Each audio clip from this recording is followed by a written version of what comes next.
مجلسه.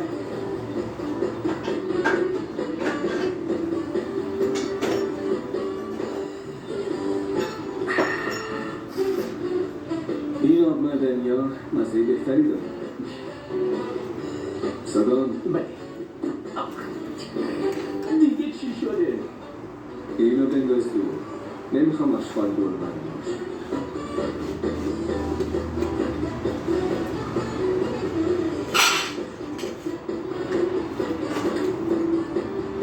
به هر حال من از اون خواننده‌ای از خودرازی خیلی ممنونم، چون اون باعث شد که من پیشرفت کنم.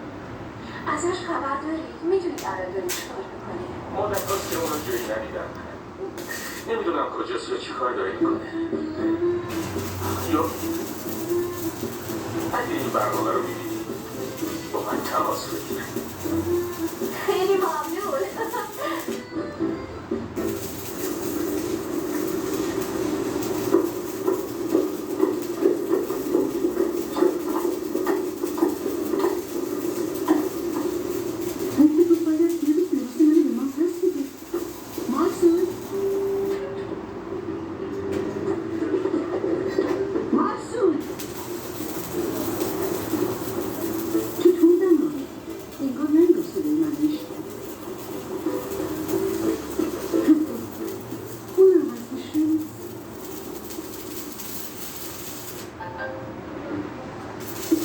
بله جانکیون، امروز برنامه اون رستورانی که گفته بودی سر جاشه؟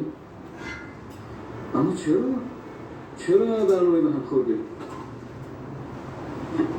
مگه من چطوریم؟ اون سگم دروغ میگفت، من فقط بهش تذکر میدادم. چرا حقشو بردن کردی؟ چرا من رو بخون زدی؟ مگه ما از قرار نداشته بودیم؟ همه چیز به خواسته امپراتور انجام میشود. همه چیز به خواسته امپراتور انجام میشود. میشه وسایلتون رو جلوی در بزنید؟ من یومین خواننده هستم. آها، تو تازه واردی، منو نمیشناسی. درسته، من شما رو نمیشناسم. لطفا وسایلتون رو جلوی در بزنید. کارت شناسایی هم میخوایی؟ بله. بله آقای یانگ، البته من درک میکنم. من قبلا به شما همه اینا رو گفته بودم. اصلا نگران جینیان نباشید. شرکت فری این روزا داره خیلی خوب پیشرفت میکنه. شما فقط به من میتونید اطمینان کنید. مویی کنید.